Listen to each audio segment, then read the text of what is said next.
And I looked, and there in the firmament that was above the head of the cherubim there appeared something like a sapphire stone, having the appearance of the likeness of a throne.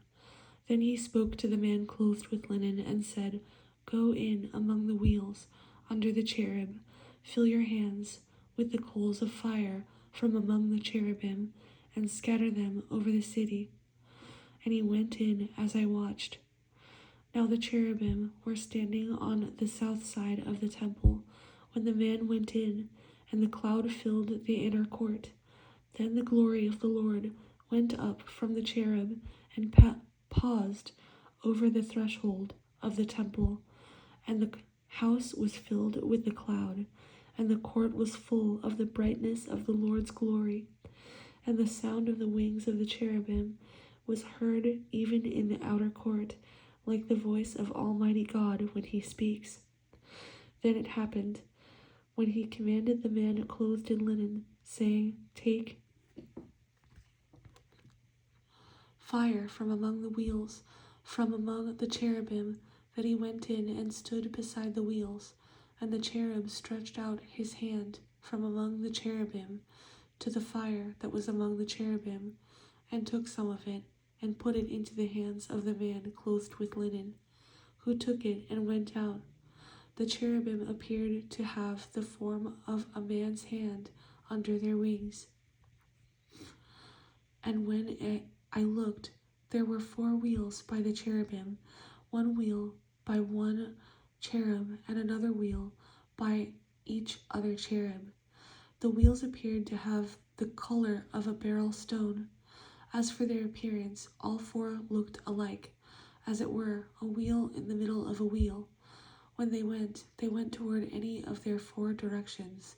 They did not turn aside when they went, but followed in the direction the head was facing. They did not turn aside when they went, and their whole body, with their back, their hands, their wings, and the wheels that the 4 had, were full of eyes all around. As for the wheels, they were called in my hearing wheel. Each one had 4 faces. The first face was the face of a cherub, the second face the face of a man, the third the face of a lion, and the 4th the face of an eagle. And the cherubim were lifted up. This was the living creature I saw by the river Chebar. When the cherubim went, the wheels went beside them, and when the cherubim lifted their wings to mount up from the earth, the same wheels also did not turn from beside them.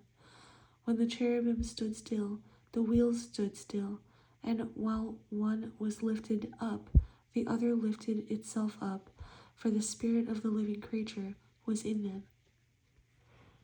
Then the glory of the Lord departed from the threshold of the temple and stood over the cherubim, and the cherubim lifted their wings and mounted up from the earth in my sight.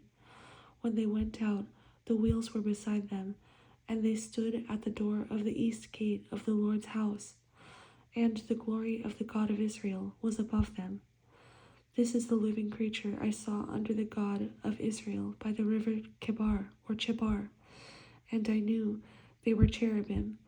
Each one had 4 faces, and each one 4 wings, and the likeness of the hands of a man was under their wings. And the likeness of their faces was the same as the faces which I had seen by the river Chebar, their appearance and their persons. They each went straight forward,